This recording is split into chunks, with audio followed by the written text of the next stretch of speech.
قال المؤلف رحمه الله تعالى في هذا الكتاب الحديث الثلاثون. Adapun hadis ke-30 An Abi Sa'labah al-Khusani Jursumi bin Nasirin radhiyallahu anhu an Rasulillah sallallahu alaihi wasallam qala An Abi Sa'labah al-Khusani Jursumi bin Nasirin radhiyallahu an, dari Abi Sa'labah al-Khusani Jursum bin Nasir radhiyallahu an Rasulullah sallallahu alaihi wasallam qala, dari Rasulullah sallallahu alaihi wasallam qala, beliau telah bersabda, innallaha ta'ala, sesungguhnya Allah subhanahu wa ta'ala farada, telah mewajibkan, faraida, akan beberapa kewajiban, faraida, akan beberapa kewajiban, fala tudayyi'uha, maka janganlah kamu melalaikannya, fala tudayyi'uha, maka janganlah kamu melalaikannya, wahadda, dan telah membuat had atau hukuman. Wahadda, dalnya kasih tasdid ya. Wahadda, dan telah membuat had atau hukuman, hududan, dengan beberapa had, fala ta'taduha, maka janganlah kamu melanggarnya, fala ta'taduha, maka janganlah kamu melanggarnya. Wa harrama asya'a, dan Allah telah mengharamkan, wa harrama asya'a, dan Allah telah mengharamkan beberapa perkara,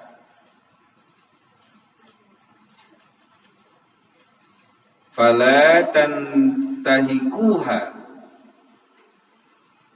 maka janganlah kamu melanggarnya, fala tantahikuha, maka janganlah kamu melanggarnya. Wasakata an asya'a, dan Allah berhenti atau diam, dan Allah diam dari beberapa perkara, an asya'a, dari beberapa perkara, rahmatan, sebagai rahmat, rahmatan sebagai rahmat, lakum, bagimu, ghaira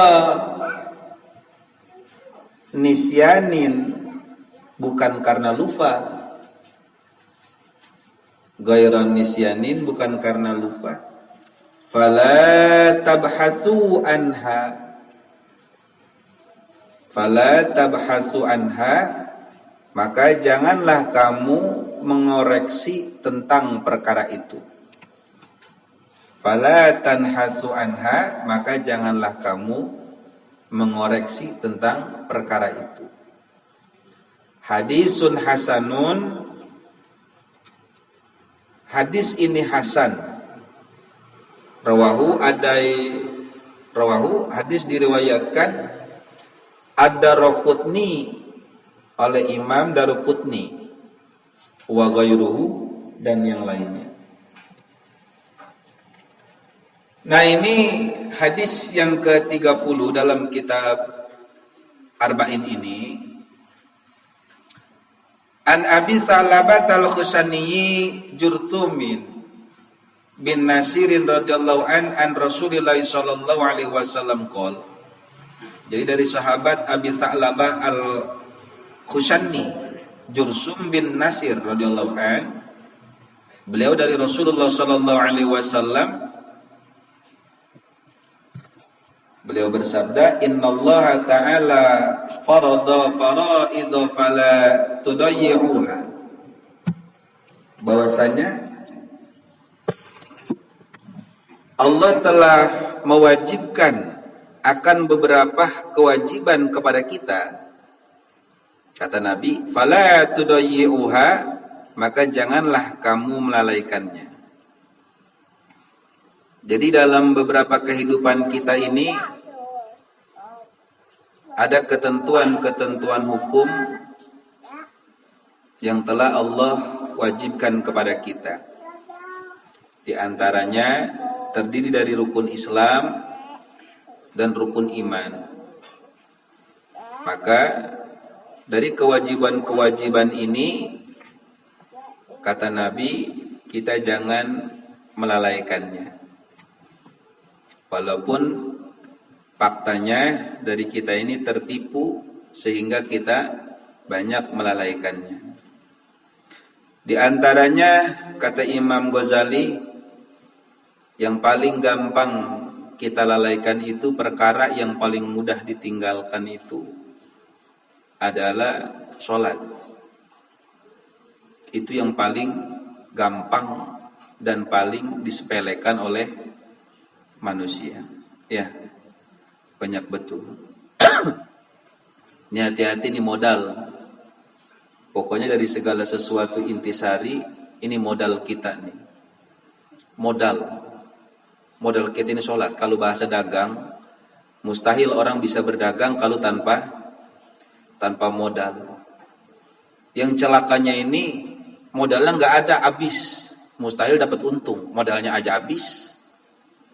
Ini kebanyakan nih kita nih umat Rasulullah SAW nanti itu celaka itu dikasih modal oleh Allah, tetapi modal itu habis entah kemana. Nah, ini bahwa sholat ini merupakan modal yang wajib kita kembangkan. Bahasa modal ini kita kembangin. Pokoknya dalam isyarat kita menuntut ilmu itu sebenarnya nggak aneh-aneh. Nggak ada yang aneh-aneh, dan dalam peraturan agama juga nggak ada yang ribet. Sebenarnya nggak ada yang ribet, tapi kita yang suka dibikin ribet. Sebenarnya kan hawa nafsu tadi, hawa nafsu. Makanya kalau kita paham tentang hawa nafsu, bahwa tujuan hawa nafsu itu ketika bertentangan dengan Allah berarti menjerumuskan, maka ketika kita hancurkan hawa nafsu ini, maka kita bisa kembali kepada Allah. Bagaimana cara menghancurkan hawa nafsu tadi? Ingat mati. Ini hawa nafsu mulai ngegrogotin kita nih. Ingat mati, sadar lagi kita. Pasti.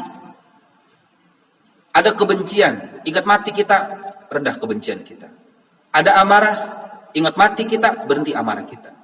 Hawa nafsu kita berjolak, ingat mati, pasti berhenti hawa nafsu kita. Jadi ini yang selalu bikin kita ini lupa diri itu karena hawa nafsu ini yang ingin menjerumuskan kita. Tapi ketika kita sadar bahwa kita mati, dan ketika nanti kita mati ini kita akan kemana? Masuknya ke neraka atau ke surga? Ini yang jadi perhitungan kita nanti. Apakah ketika dikubur nanti kita ditemenin wanita cantik atau gerandong? Kira-kira di kuburan pengen temenin sama gerandong apa Sarini? Kira-kira di tempat gelap, men. Kira-kira pengen ditemenin kuntil anak apa cewek kita? Di tempat gelap sih, di tempat gelap nih nggak ada orang.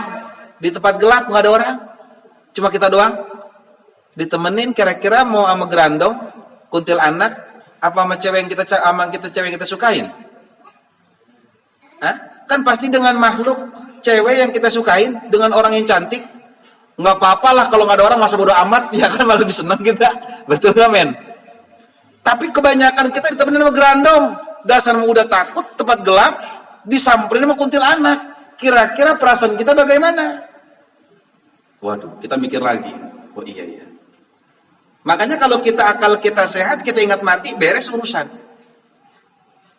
Hati-hati, banyak kita ini nyepelein. Nggak usah repot-repot, jangan, kita ikutin aja. Sholat, udah. Kerjain itu dulu dah, jangan ribet-ribet. Syarat rukunnya benerin, syarat rukun benerin. Nggak usah aneh-aneh. Nggak usah kayak Uwais Al-Qarni, nggak usah. Kayaknya terlalu ngejelimet, sholat 1000 rakaat, ya kan? Jangan. Yang biasa-biasa aja sholatnya. Subuh, zuhur, asar, maghrib, isya, jalanin dulu. Kalau itu udah jalanin, naik bertahap. Qobliyah, ba'diyahnya mulai jalanin.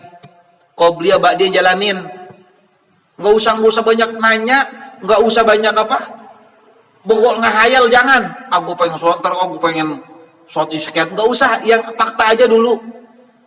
Isya, oh tadi ini belum sholat ba'diyah, isya. Ntar beres ngaji ini karena belum sholat ba'diyah sholat. Mungkin ada yang belum, maka jalanin ba'diyahnya.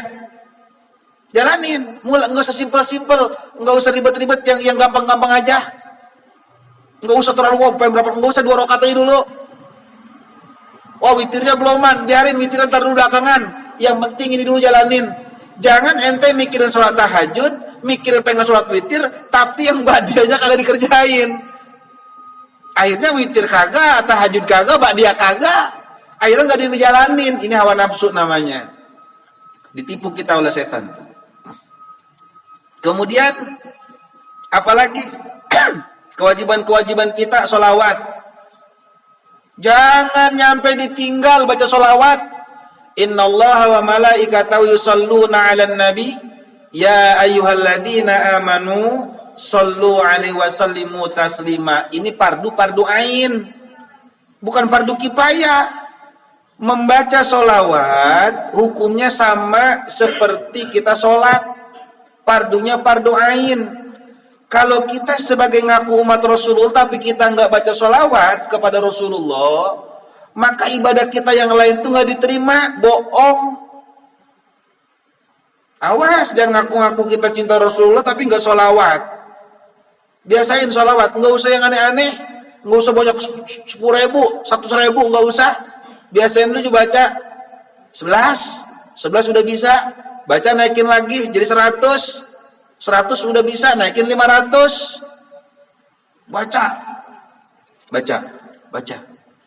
Bikin dulu modalnya.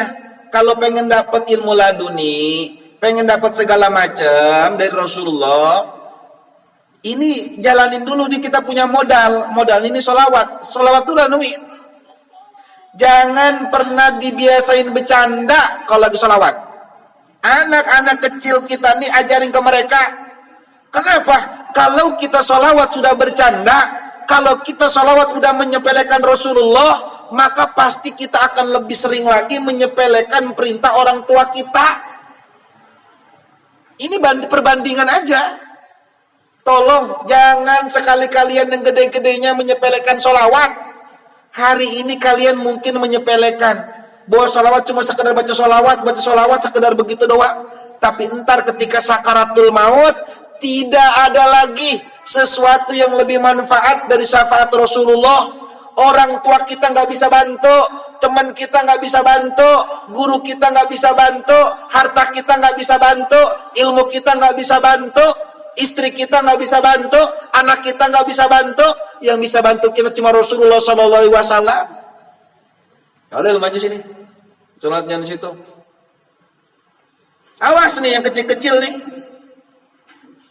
Jangan suka nyepelein sholawat, nggak boleh. Ini kayak kita sholat. Kalau orang udah nyepelein sholawat, nanti pas sholat pun pasti bakal bercanda. Ini setan itu kurang luar biasa nih, kurang ajar setan ini. Bikin rusak kita. Kalau yang kecil-kecil sudah menyepelekan sholawat, sudah menyepelekan sholat. Kalau dalam ritual ibadah membaca sholawat dan sholat udah bercanda, saya tanya, yang gede keganggu nggak? kehusuan kita keganggu nggak? Berarti setannya siapa? Ini kan dianggap benar, mereka dianggap benar, makanya tegur. Makanya tolong kalian, peranan kita sebagai orang tua ini wajib mendidik anak-anak kita di rumah. Di rumah pun wajib dididik anak-anak kita nih, bagaimana pentingnya kita bersolawat. Jangan bercanda, jangan sekali nyepelein, kelesak. Kalau bersolawat fokus, kenapa? Karena bicara Rasulullah. Sama seperti kita sholat sedang menghadap Allah, ketika kita bersolawat pun berarti sedang menghadap Rasulullah. Ini kewajiban. Oh, ini kan sunnah. Kata siapa ini sunnah? Ini wajib fardu ain. Kalau di luar ahlus sunnah wal jamaah, mereka menganggap ini hal biasa, nggak ada urusan dengan mereka. Kita mah akidah kita ahlus sunnah wal jamaah, wajib kita yakin bahwa membaca salat merupakan fardu ain. Hati kita. Kalau keutamaannya mah fadilah itu bonus dari Allah. Bonus dari Allah itu mah. Tolong. Jangan bercanda lagi, saya nggak mau lagi. Saya nggak mau lagi, saya ada yang bercanda begini. Saya nggak mau lagi. Ketika waktu sholat misalkan, nanti yang di musola, yang di mana. Kalau ada yang kecil-kecil masih bercanda dibilang nggak bisa, nggak boleh ngaji lagi, nggak usah. Kalau siapapun yang nggak bisa dibilangin, jangan ngaji di sini. Kenapa? Daripada ntar kita kena dosanya. Keluar dari sini, nggak usah ngaji di sini. Cari yang lain. Biar apa? Biar kita nih nggak kena dosanya. Kalau mau didik, ayo dididik yang benar. Ayo sini ikutin tata tertib di sini. Semuanya mau dimanapun kalau berkaitan dengan di sini harus tata tertibnya ikutin. Kenapa? Entar kita kena dosanya. Dianggapnya kata Rasul, entar kita ini dianggapnya menyepelekan Rasul. Kenapa kita menyepelekan Rasul? Karena kita nggak memberikan arahan yang benar-benar kepada anak-anak kita. Harusnya dari mulai segini, umur segini mereka udah biasain tertib. Entar kalau udah gede, mereka dimanapun mereka berada, mereka akan tertib. Di musola, di kampungnya mereka tertib, biasa tertib. Maka nanti di masjid manapun juga, di musola manapun juga, di kampung manapun juga, mereka nggak ngelihat itu, tapi melihat tempat ibadah. Dimanapun tempat ibadah, maka gua harus tertib. Gua nggak boleh bercanda. Ketika bersalawat di sini nggak bercanda dan tertib, maka nanti di majlis-majlis salawat manapun juga, dimanapun dia bersolawat, ketika mendengar solawat, maka dia nggak akan menyepelekannya. Kenapa? Karena biasa tertib. Ini Rasulullah SAW mengajarkan kepada kita ini. Jangan pernah kita menyepelekan tentang aturan-aturan agama. Mau di mana keberkahan kita? Keberkahan kita ini selama sekarang ini dari solawat doang, nggak ada yang lain. Mau dari mana ente? Cuma dari solawat doang. Nah, kalau salawat yang merupakan garis terakhir, yang terlepas dari segala sifat ria, segala macam kita udah nyepelein, mau lewat mana lagi kita menjadi sabab kita mendapat ridho Allah? Jadi jangan garis terakhir ini diganggu juga sama setan-setan ini. Setan-setan kecil itu harus ditatar betul-betul itu. Gak boleh mereka selama ini betantang-betenteng di sini, gak boleh. Pokoknya hal-hal yang merusak hubungan kita dengan Rasulullah, maka harus disingkirkan. Saya tanya, kita punya pacar, digangguin hubungan kita, marah apa enggak? Marah enggak? Marah enggak? Lukman marah baik, kenceng banget kayaknya sering digangguin kayaknya dia tuh. Sering digangguin. Dia marah? Oh? Dengan orang tua kita lagi ngobrol sama orang tua kita, direcokin sama orang, kita lagi ngobrol serius sama orang tua kita, lagi ngobrol, direcokin, akhirnya konsentrasi ngobrol kita keganggu, marah enggak kita? Marah enggak? Begitupun salawat. Salawat ini kita interaksi kita dengan Rasulullah. Salat interaksi kita dengan Allah. Ketika diganggu dengan hal-hal yang merusak kehusuan kita dengan Rasulullah dan kepada Allah, saya tanya, kalau kita nggak marah ini, kita kayaknya otak kita ini koslet kayaknya. Anak kecil. Betul, memang anak kecil tempatnya masih bercanda. Cuman wajib kita arahkan.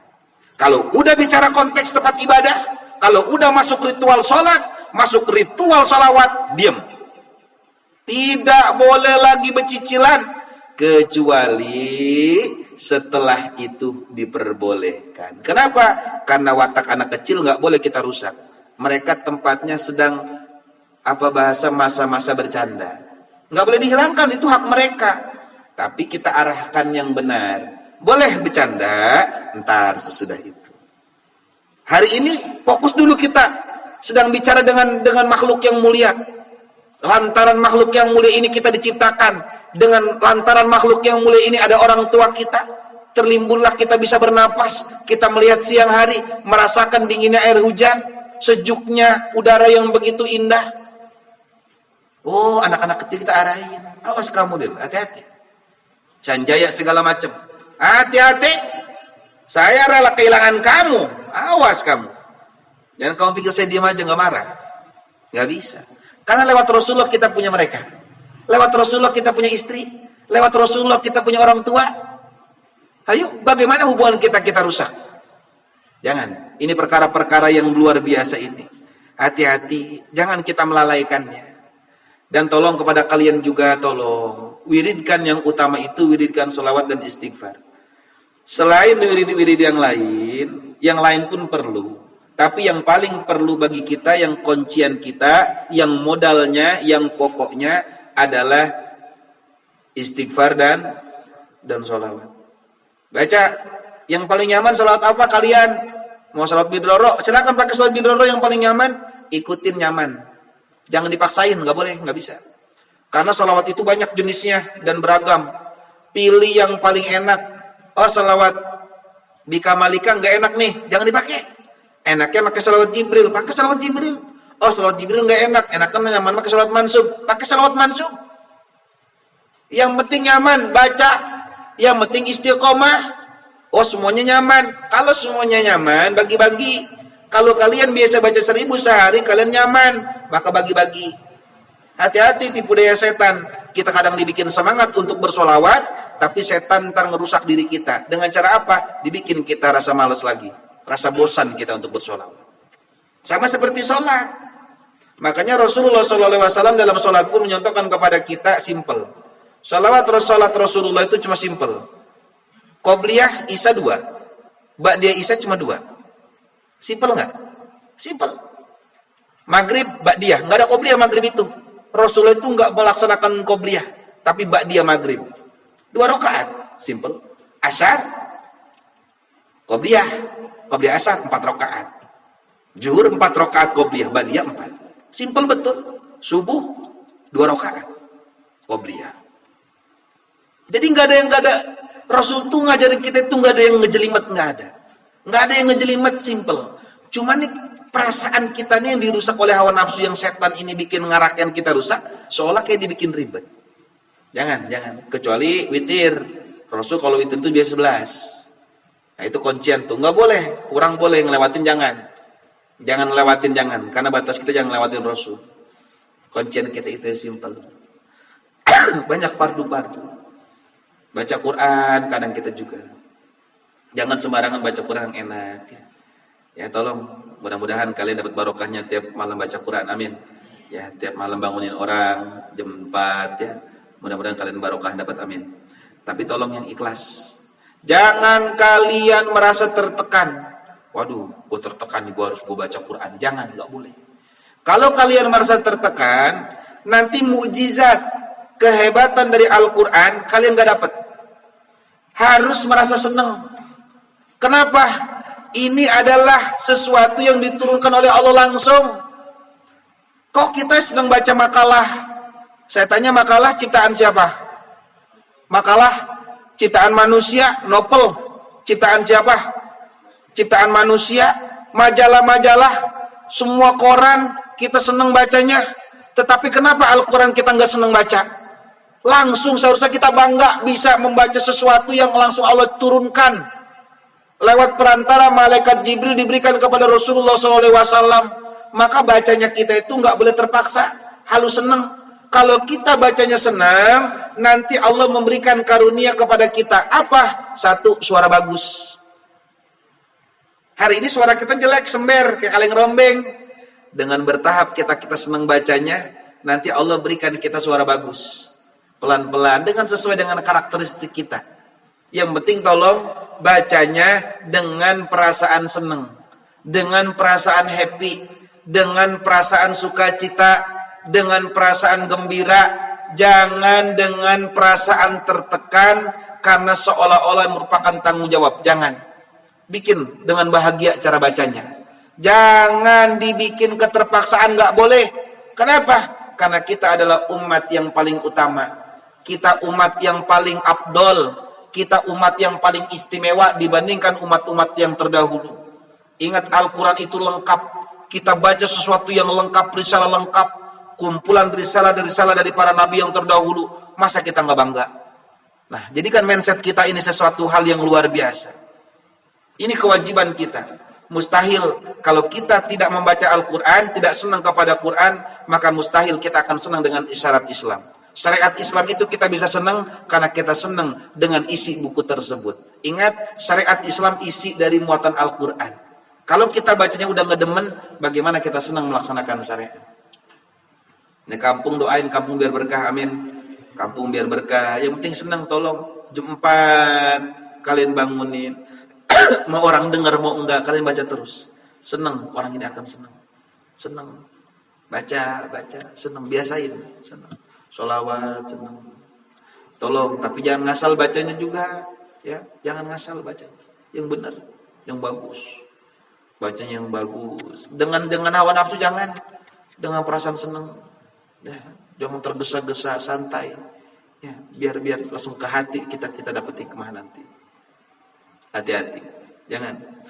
Wa hadha hududan fala ta'udduha. Dan Allah telah membuat hukuman atau had. Hati-hati. Jangan kita melanggarnya. Hukuman Allah ini kalau udah kenimpa kita ini nggak ada yang bisa nyegah. Hati-hati. Hati-hati. Gigi, contoh kita suruh ngerawat gigi. Kenapa? Karena kalau udah sakit gigi luar biasa, betul nggak? Sakit gigi aja kita.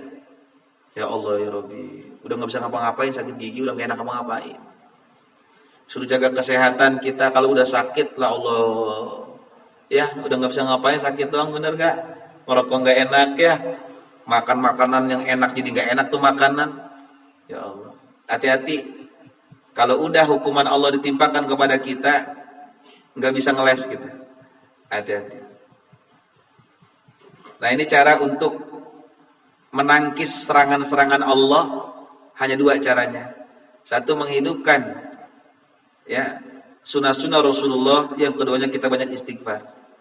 Ya, menghidupkan sunnah-sunnah Rasulullah. Ya. Hati-hati. Bangsa ini udah luar biasa kacaunya nih, bangsa ini. Jangan kita ikut ke bawah kacau. Ya. Jangan, nih sekarang kayaknya udah saatnya ke kampung, udah saat mikirin kampung kita. Udah saatnya kita fokus mikirin kampung sekarang ini. Kalaupun kampung udah nggak bisa diurusin, cukup kita ngurusin pesantren aja. Udah fokus. Udah ngejelimet, waduh, udah kacau ini. Ya. Aduh, kasihan nih negara ya, udah morat-marit nih negara. Bener nggak? Aduh, udah nggak punya pegangan hidup sekarang. Orang-orang yang dipercaya jadi pada kacau. Rasa malu kita udah mulai kurang sekarang. Kasihan negara ini. Nah, kalau kita sayang sama negara kita cinta kepada negara kita, minimal jangan kita memperkeruh, jangan kita memperipet, fokus aja kita sama kampung kita aja dah. Fokus bangun kampung, dibangun. Bangun kampung. Biar kampung ini gak kena bala juga. Ya, kalau udah kena bala, Allah udah ngasih hukuman, hancur semua di kampung. Hati-hati. Ingatin orang-orang rumah kita sholat. Orang-orang rumah kita suruh pada sholat. Kalau kebetulan mereka gak sholat, karena kesiangan, atau karena ketiduran, atau karena kelupaan, suruh buru-buru kodok.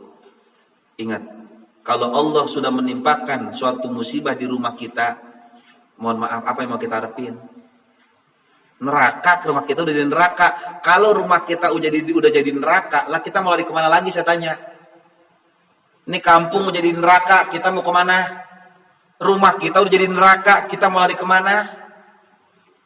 Yuk ingetin, dakwain keluarga-keluarga kita semuanya, saudara-saudara kita semuanya, keluarga ingetin. Ingat, kalau orang lain udah gak bisa, minimal keluarga kita jagain. Keluarga kita jagain, saling ingetin. Bapak, ibu, anak, adik, istri, segala macam, ingetin semuanya. Jangan ninggalin kewajiban ini. Ya. Belum bisa ngelaksanain yang sunnah, yang wajib dulu jalanin pelan-pelan. Pelan-pelan. Jangan nyampe ditinggal. Ini bahaya betul ini. Karena tadi lagi-lagi kita ini butuh Allah. Tapi kalau Allah udah marah sama kita, mohon maaf, aduh. Kalau kita udah disepelin nama Allah, aduh. Ya, kita minta tolong sama teman lagi kesusahan, temannya nggak mau nolongin, sedih perasaan kita ya. Sama saudara minta tolong, saudara nggak mau nolongin, sedih perasaan kita. Punya keluarga nggak mau nolongin, sedih kita, bener. Nah kita punya Allah, kita ngeluh sama Allah, minta tolong sama Allah, Allah nggak nolongin, bagaimana perasaan kita? Ya Allah, hati-hati. Ini malam Jumat, ya. Hati-hati. Pokoknya sekarang ada kesempatan ngaji, kita terus ibadah ngaji, sholawat terus, pokoknya. Ya.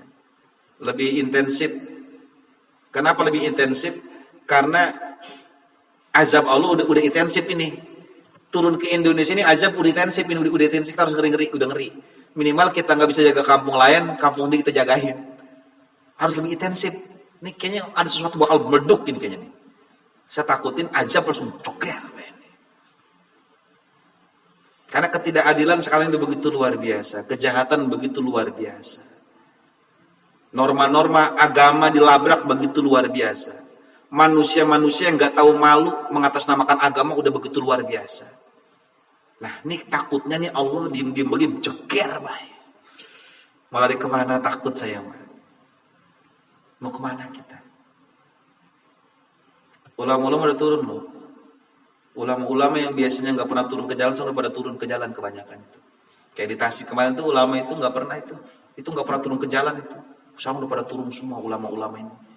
Kayak pesantren yang nggak pernah turun ke jalan, pada turun semua. Ini tanda-tanda. Takut kita.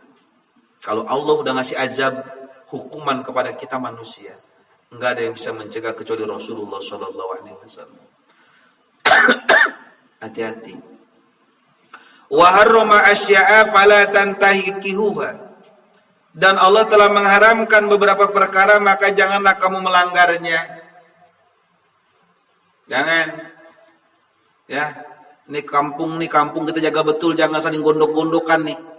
Jaga persatuan kita nih, persatuan persaudaraan kita jaga. Ada saudara kita yang kurang ajar sama kita misalkan. Jangan benci sama saudara kita, jangan. Dan saudara kita yang kurang ajar sama kita nih, kasih dia pelajaran dengan cara bercontoh yang baik.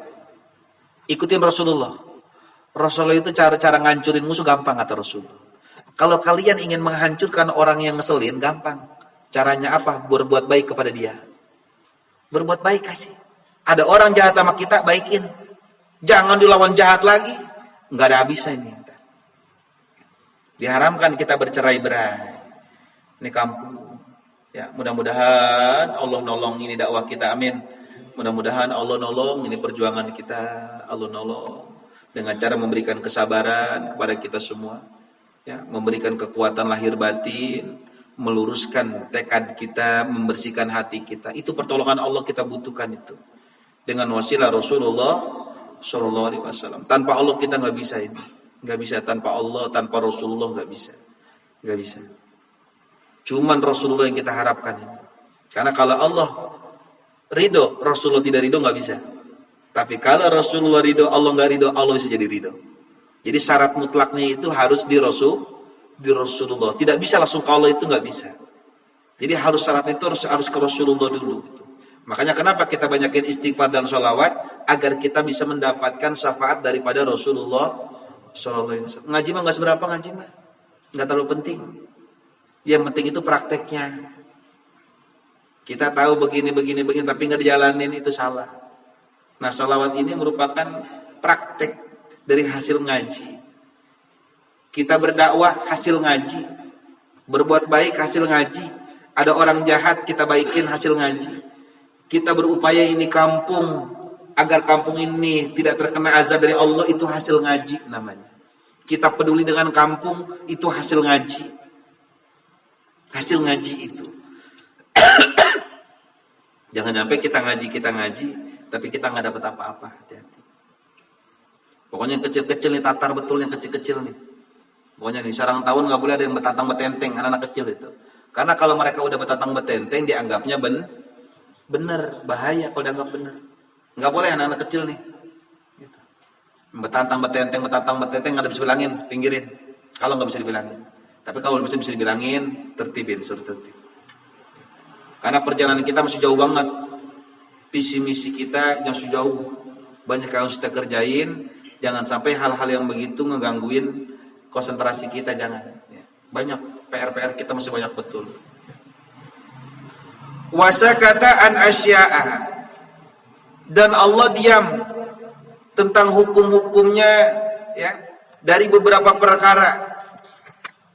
Rahmatan, sebagai rahmat, lakum ghaira nisyanin, bagi kamu, kata Nabi, bukan karena Allah lupa. Jadi ada beberapa sesuatu hukum yang Allah diam. Mana contohnya? Saya tanya, angan-angan boleh nggak berangan-angan? Tulul amal boleh nggak? Nggak boleh.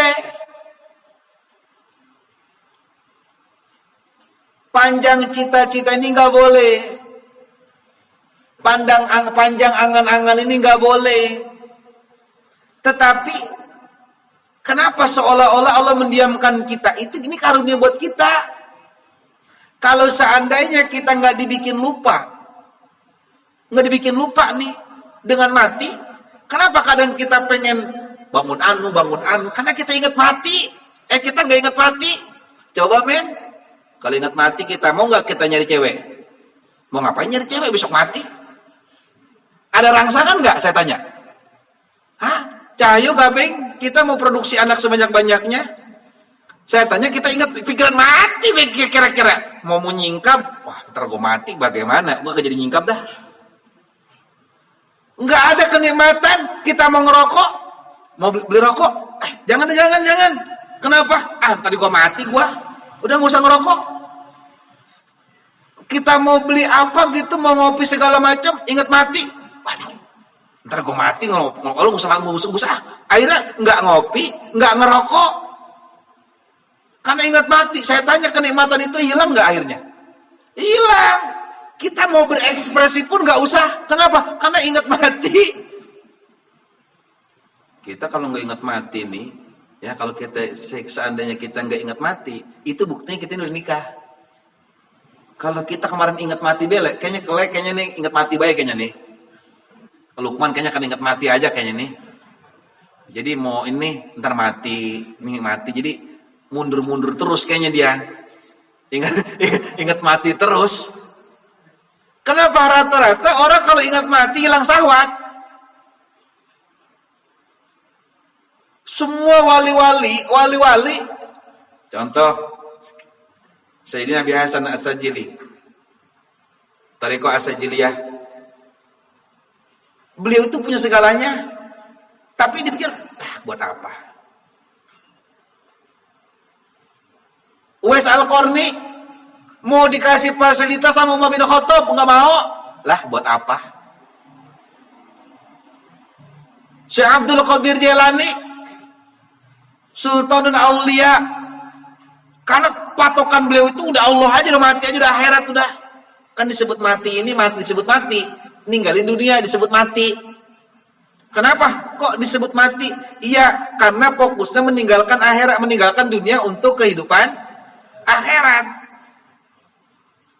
Bagus, pikirin. Dulu kan dalam manaqib Syekh Abdul Qadir Jailani itu, Syekh Abdul Qadir itu lama itu nggak nikah. Karena hilang syahwat. Dipikirin nggak perlu yang begini. Cuman karena mengikuti sunnah Rasulullah SAW,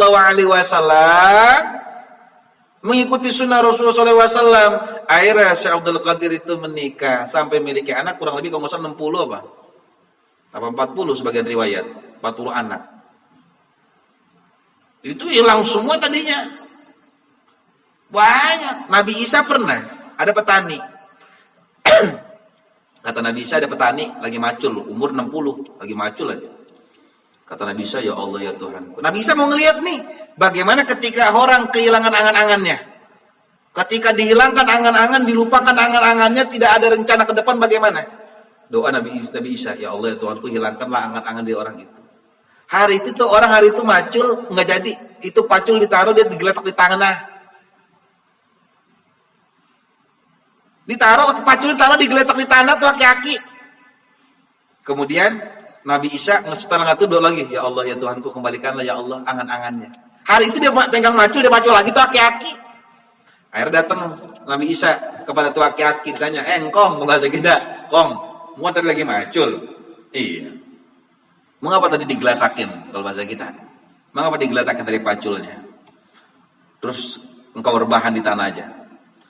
Tahu tiba-tiba angan-anganku hilang. Rencana ke depan ini tentang dunia itu hilang. Terus seolah-olah tuh aku udah inget mati itu depan, udah depan kematian, udah depan mataku. Terus aku hilang, kan udah aku berbaring nunggu kematianku. Terus kok kemudian setelah itu kenapa engkau megang pacul lagi, engkau nyangkul lagi? Tiba-tiba pandangan, rasa angan-anganku keluar lagi. Akhirnya aku bersemangat untuk melanjutkan hidup. Kita nih kalau nggak punya angan-angan nggak mau nggak mau. Nyeduh kopi nggak mau, makan nggak mau. Bini kita nih kalau nggak punya angan-angan, nggak mau masak. Saya tanya bini kita kalau masak tiap hari berubah-ubah nggak masakannya? Berubah-ubah nggak? Berubah-ubah. Coba kalau nggak punya angan-angan, beras di depan piring. Beras taruh sama diairin beras. Beras taruh di dalam air, taruh di piring. Udah makanan kita begitu untuk beras. Ditanya tuh beras sudah kayak burung ini kita, burung gereja, udah kayak burung peking, makan beras doang, berak kapur gitu tuh. Lah kok kita nih kadang makan sayur asem, sayur lodeh, kadang sayur sop, sambal goreng, kadang sambal limo, kadang sambal terasi. Kenapa bisa begitu? Karena istri kita nih dibikin angan-angan. Kita nih kalau nggak ada angan-angan nggak mandi, men. Makanya disebut ada wali majedub. Wali majedub itu wali yang kagak mandi, gokil dah. Hah? Makanya ente santri kalau kagak mandi berarti ente majedub berarti. Siapa yang nggak mandi? Cukil. Wah, majedub ente. Jangan-jangan ingat mati aja. Jangan mandi. Entah dilalerin. Kenapa? Enggak wajib. Waduh. Dosa ente justru kalau kita nggak mandi dosa. Lah berarti kita nggak syukur nikmat. Lah mandi itu wujud kita syukur nikmat. Kita nih kalau hilang syahwat nggak mandi. Orang kita pikir kita mandi pengen wangi kok, betul nggak? Pakai Rexona biar apa? Wangi. Tujuan kita bukan buat kita, buat orang lain sebenarnya. Ayo dah, saya tanya, kita pakai Rexona tujuannya buat diri kita, buat orang lain? Jujur. Orang lain. Mana? Teman kita biar deket kita itu nggak kebauan. Buat orang lain, buat kita. Ayo. Kita pakai minyak wangi, saya tanya, buat kita, buat orang lain? Syahwat bukan namanya? Angan-angan bukan? Angan-angan. Tapi kalau kita nggak punya angan-angan, lah nggak usah pakai minyak wangi, ntar gue mati. Ayo, angan-angan. Makanya angan-angan itu kata Rasulullah SAW dan sebagian para ulama mengatakan itu adalah anugerah dari Allah Subhanahu Wa Taala. Kalau kita punya angan-angan, kadang kita dilupakan mati. Ketika seseorang dilupakan tentang kematian, berarti itu anugerah dari Allah. Bukan berarti Allah sengaja bikin lupa, bukan. Emang anugerah. Ini kalau semua orang ingat mati itu nggak ada CBD. Ini kita nggak bangun pesantren kalau ingat mati bema. Waduh, termati. Iya, ntar siapa yang ngisi mati semua kita? Ya udah nggak usah diaduk dah. Terus taploknya langsung semennya kemana ya? Ke muka lo, ya kan? Nggak ada itu. Kayak kita motor segala apa, mau beli bensin nggak ada, mau ganti oli segala macam nggak ada. Tol itu nggak ada, jalan tol itu nggak ada, jalan di aspal itu nggak ada. Makanya rata-rata kalau di tasawuf rumahnya jelek-jelek, gubuk, bukan jelek, apa adanya. Kenapa? Karena mereka udah di depan mereka itu udah mati-mati aja udah. Hati-hati mandi, cuma jangan salah paham, karena ingat mati bang saya kagak mandi-mandi, biji mata lo. Yang begini mah kudunya siram pakai bensin kali ini ya mandinya ya. Waduh, mandi. Ya Allah. Namanya mensyukuri. Saya tanya, Allah sama kita sayang nggak? Anugerah bukan? Kita lupa mati anugerah bukan? Anugerah, lupa mati itu anugerah. Tapi jangan sampai lupa diri. Saking lupanya kita mati, akhirnya kita bakal hidup selamanya atau mati beneran. Nah, ini yang repot ini kita. Ya, makanya balikin. Kalau dalam ibadah kita ingat mati, kalau lagi ngejar dunia, jangan ingat mati. Oh, kerja di kantor. Apa kamu? Ingat mati saya, buset, stres. Saya tanya, kira-kira berkembang tuh nggak tuh pekerjaan? Usaha berkembang nggak? Nggak berkembang. Giran lagi ngaji ingat dunia, lah berantakan. Sholat ingat dunia, sholat assalamualaikum, mau ngejar duit. Terbalik. Urusan dunia kejar duit, urusan ibadah kejar akhirat. Artinya ketika dunia kita kejar, di situ kita sedang berangan-angan, lupakan kematian. Ketika kita sedang mengejar akhirat, sedang ibadah, sedang sholawat kita, sedang sholat, sedang berzikir, sedang istighfar, sedang wiridan, di situ kita ingat mati. Kalau di situ kita mati, husnul khotimah kita di situ. Waduh, bahaya. Lagi bangun rumah, ngapain? Ingat mati. Kira-kira lanjut agak di rumah? Mau ke kantor kita, tengah jalan, lampu merah, kita mikir, ingat mati. Kira-kira lanjut nggak ke kantor kira-kira? Kira-kira, kayaknya balik ke rumah, gue ntar rumah mati. Di jalanan, diem-diem, ya kan? Kira gokil. Makanya tadi wali itu nggak bisa diukur, wali majdub. Jangan diikutin, nggak boleh. Ini mau ngikutin wali, banyak kita nih mau ngikutin wali. Wali dari kagak mandinya, dari kagak makan, nggak doyan duit. Salah. Wali majdub itu jarang betul. Mereka itu tingkatan sesuatu yang luar biasa. Kata Nabi, jangan sekali-kali kalian belajar makrifat. Buku-buku yang tentang makrifat sementara sekarang ini jangan kalian baca, nggak boleh. Mengapa? Otak ente jadi koslet ntar. Rasul itu ke sahabat itu nggak pernah ngajari makrifat, itu nggak pernah. Kayak ngaji, kita ngaji makrifat, nggak ada. Nabi itu nggak ada. Tapi bentuk kiasan-kiasan doang. Nggak ada. Seujug-ujug saya mondok, kagak ada guru ngajari makrifat, nggak ada. Guru itu cuma ngasih jalan untuk mendapatkan makrifat. Mana jalannya? Ibadah. Lah kalau wali majdub itu udah tingkatan jauh sama kita. Mereka udah ahli ibadah. Habib Abu Bakar Gresik tuh, Habib Syehon segala tuh. Itu mah jauh sama kita. Dia hari ini di sini, tak tahu besok udah di Mekah. Jauh sama kita. Ya Allah, hati-hati. Jangan ikutin wali, jangan. Yang harus diikutin pola wali. Bagaimana? Mereka tidak pernah meninggalkan ibadah. Yang kedua, mereka tidak pernah berburuk sangka. Yang ketiga, mereka selalu menjaga hati. Hatinya ini selalu bersih, gak kotor. Itu yang harus kita lakukan, itunya ritual ibadahnya yang kita lakuin. Jangan bicarakan endingnya, jangan makrifat. Hati-hati. Punya buku makrifat, bukan punya. Jangan langsung berangkas, masuk ke berangkas, jangan dibaca-baca. Koslet ntar. Kan suka banyak buku itu dipersepsi, oh mantap nih makrifat. Akhirnya kita ngerasa begini, wih ini mah gua banget nih. Kita baca buku makrifat, wah ini gua banget. Buset, jangan gua wali kalau begini mah gua. Wah, gua wali ini. Wah, berarti gua nggak usah mandi. Sholat juga nggak usah sholat. Wali. Udah sama Allah. Hati sama Allah. Jasad gua nggak sholat, tapi roh gua sholat. Giran makan 5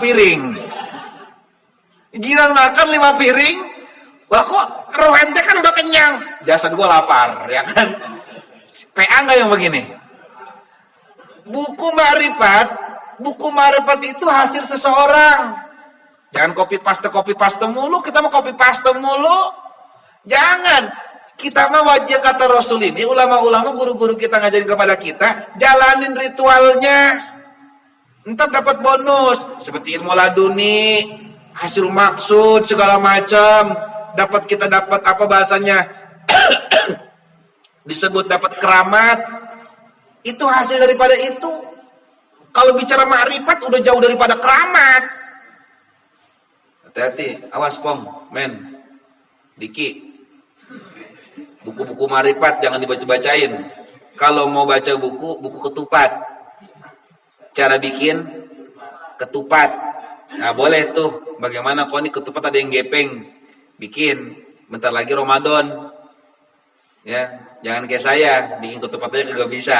Ya, kalian harus bisa bikin ketupat. Saya mah kagak bisa bikin ketupat. Ngaku saya mah. Kenapa? Karena nggak pernah mempelajari tentang ketupat, ya kan? Nah, hati-hati. Banyak nih ulama-ulama sesat. Makanya dalam Ahlussunnah wal Jamaah, dengerin, ini konteks kalian harus paham nih garis bawahnya. Dalam konteks Ahlussunnah wal Jamaah, tidak ada satupun guru yang membeli pelajaran tentang ma'rifat, nggak ada. Nggak ada. Wali-wali pun nggak ada, wali-wali yang secara khusus gitu, yang nganuin tentang ma'rifat tuh nggak ada. Nggak ada wali-wali yang ngajarin tentang kemudian ma'rifat, nggak ada. Ini makom beda ini makomnya. Kecuali ente setiap hari nih sholat nggak pernah putus, selalu on time. Wudu nggak pernah putus, wudu nggak pernah putus. Segala sunnah Nabi siwak. Kalian selalu pakai wangi. Quran ngelotok. Bukan cuma tiap hari hatam Quran, tapi ngelotok tuh Quran. Tahu tafsirannya. Tafsirnya tahu. Tentang akidah kalian paham. Mantep. Hukum-hukum syariat kalian udah paham, ngelotok. Hukum fikih ngelotok. Nah, yang begini tuh dapat sesuatu dari Allah. Bonus namanya tuh. Keindahan yang begur. Udah masuk wali, kekasih Allah berarti. Tapi kita di sini, bujo, sholat cepet-cepet banget sholat. Wudu kentut. Kadang juga korupsi lagi sholat kentut, kita pura-pura kagak kentut. Wali itu, Imam Syafi'i itu wudu gak batal-batal. Lah kita kadang wudu batal aja, kita kagak mau wudu. Betul kagak? Ngapalagi ngaku-ngaku jadi wali kita. Hati-hati ini angan-angan luar biasa. Jangan pernah kita berangan-angan mengejar kemuliaan, tapi pelajarin tentang jalan menjadi mulia. Ingat, cari jalan, cari cara bagaimana kita menjadi mulia. Jangan pikirkan kemuliaannya, jangan. Tapi pikirkan bagaimana cara hidup menjadi mulia. Contoh begini, tips agar menjadi sukses. Pelajarin tipsnya. Jangan pengen jadi orang sukses, tapi nggak paham tips menjadi orang. Kira-kira kalau nggak tahu tipsnya bisa nggak sukses? Nggak bisa. Hati-hati. 6. Hati-hati ente mandi. Pada gila ntar. Sebentar nanti Ustaz Danang PA semua. Mengapa kagak mandi-mandi? Mengapa jadi wali semua kan? Wali kuprut ente. Jangan. Hati-hati. Jalannya istiqomah. Baca Quran, baca. Keramat tuh aneh-aneh. Keramat ada dari Al-Quran, ada dari sholawat. Kalian bisa dapat nih karomah dari sholawat tiap hari. Misalkan 100.000 sholawat. 100.000 tiap hari, 100.000. Ulama-ulama bisa 1 juta sehari. 1 juta sholawat, bayangin. Waduh. Lah kita baru cepet doang udah kayak wali. Baca cepet. Itu juga terpaksa bareng-bareng. Kalau dewek mah 11. Aduh kagak. Amit. Astagfirullah. Ingat, Ahlussunnah wal Jamaah tidak pernah mengajarkan konsep makrifat, tapi hanya menunjukkan jalan makrifat. Imam Ghazali begitu. Makanya hati-hati dengan buku-buku itu. Kadang buku-buku makrifat itu kayaknya bukan kalangan Ahlussunnah wal Jamaah tuh, hati-hati itu. Pokoknya Ahlussunnah itu nggak ada. Karena itu perkara yang bias, nggak boleh diomongin secara langsung, nggak boleh. Kayak kita ngomongin masalah apa iman, masalah tauhid, masalah syariat, itu kan harus gamblang. Ngomongin hadis, tafsir, kan harus gamblang. Tapi kalau udah bicara ngomongin ma'rifat tuh nggak boleh gamblang. Itu mah sesuatu hal, karena Rasulullah tuh dari dulu juga ngajarin nggak pernah gamblang, hanya isyarat-isyarat aja kepada para sahabat. Tuh, hati-hati. Makanya sahabat Huzaifah ini sesuatu sahabat dulu yang pernah paham betul tentang masalah ilmu beginian. Sampai ditegur sama Sayyidina Ali. Kenapa khawatir orang lain salah paham? Karena kebanyakan ini orang salah paham masalah ilmu gituan. Enggak mau ibadah. Diam, Mbak. Surga punya buah. Tiket surga. Tenang aja. Kemanapun gue mati tetap surga. Buset. Enak banget. Lu ngir. Diam. Jadi gerak-geriknya itu seolah gerakan Tuhan. Seolah-olah gerak-geriknya itu adalah gerakan Tuhan. Ini bahaya. Dan ini pun terjadi di proses kejadian makom para wali. Mana? Saya Siti Jenar. Kalau si Jenar sesat? Belum tentu sesat. Tetapi masyarakat awam yang salah kaprah. Kenapa? Karena waktu itu saya Siti Jenar secara langsung di depan publik ngejelasinnya, nggak boleh. Sunan Kalijaga hari itu mengasih tahu kepada Siti Jenar itu, jangan ilmu yang tentang sesuatu orang awam nggak ngerti kamu kasih tahu, nggak boleh. Nggak ada. Lah sekarang kita ngomongin bulan. Kita ini astronot. Sama anak-anak SD kita ngomongin cara ke bulan. Kira-kira nih bocah SD nyampe kagak otaknya? Hah? Lah kita nih orang-orang Indonesia ini sekarang kebanyakan otak SD. Walaupun umur-umur kuliah juga, tapi otak-otak SD dikasih pelajaran profesor, nyampe enggak? Nah, dulu kenapa Siti Jenar itu dihujat oleh para wali? Karena pelajaran profesor diberikan kepada anak SD. Saat itu orang awam belum paham betul tentang syariat agama. Tolong jangan pernah. Ini hati-hati, ini masalah berpikir nih, hati-hati betul. Jadi ada anugerah yang Allah berikan berupa rahmat itu, kita diberikan angan-angan oleh Allah Subhanahu wa taala. Tanpa angan-angan sarang tahun nggak bisa kayak begini. Nggak bisa kita main YouTube segala macam itu. Ini kan angan-angan jatuhnya. Oh, nggak bisa. Alhamdulillah. Tapi ingat di sini itu bahwa Allah bukan lupa, tetapi bukti rahmat untuk kita semua. Jadi jangan pernah kita wala tabakhasu anha. Jangan pernah kita mengoreksi Allah. Loh, kalau Allah bikin gue lupa sih nih. Berarti Allah lupa kali, jangan-jangan nih. WPA kita nih. Jangan. Ahlus sunnah wal jamaah itu tidak pernah menyalahkan Allah. Selalu berhusnudzon kepada Allah, itu gerakan ahlus sunnah wal jamaah. Paham sampai sini kira-kira? Tolong. Ibadah jangan kita sepelein. Harus kita benar. Ingat azab Allah sangat pedih. Kita harus takut dengan azab Allah. Hukuman Allah sangat luar biasa. Kita harus takut dengan hukuman Allah. Yang kedua, jangan sok ikut-ikutan sok wawalian. Jangan sok wadikis segala macam, semuanya normal aja, hidup normal. Normal, jangan sok aneh-aneh kita hidup. Normal aja. Ya. Orang-orang yang mendapat gelar kewalian pun hidup biasa saja. Jangan kita yang bukan siapa-siapa ini sok luar biasa, jangan. Hidup biasa aja, ikutin syariat Nabi. Ikutin. Jangan suka aneh-aneh. Diam kalem. Ngapain lu? Tafakur. Lu diam. Allah sedang membisikkan sesuatu sama gua nih. Wah, PA. Ngomong dewek, ntar ngomong. Ngapa? Iya. Tenang aja. Kenapa? Enggak apa-apa. Manusia emang pada bejat ya. Iya. Ngomong dewek dia. Ngomong siapa? Kata orang tuanya. Enggak lihat emang Allah. Jadi halo, stres. Banyak orang stres sekarang. Beneran stres. Ngapa? Surga, latan, gitu kan? Nyengir. Kenapa? Bidadari telanjang dong. Disesatir sama setan, lah kan dibikin begitu, dibikin halu. Ya Allah ya Rabbi. Sedangkan para wali yang sesungguhnya ini nggak pernah begini, nggak ada. Nggak ada. Diam aja. Luar biasa di depan orang nampak diem aja biasa. Liatin. Hayu sehat biasa aja. Nggak ada yang nampak aneh-aneh, nggak ada. Oh begitu, emang karakternya begitu biasa. Apa begitu? Cengat-cengit, surga. Nggak ada. Paling ngasih isyarat-isyarat doang. Betul nggak saya tanya? Isyarat nggak pernah nampak. Kayak langsung begitu nggak ada. Ngasih isyarat-isyarat doang. Ya tolong, jangan aneh-aneh, jangan. Jalankan syariat, sholawat mulai sekarang tolong. Kalau ada anak kecil yang udah masuk ngaji. Masuk udah kesini ngaji nih, diam. Tertib. Nggak tertib tanya, lu mau ngaji kagak?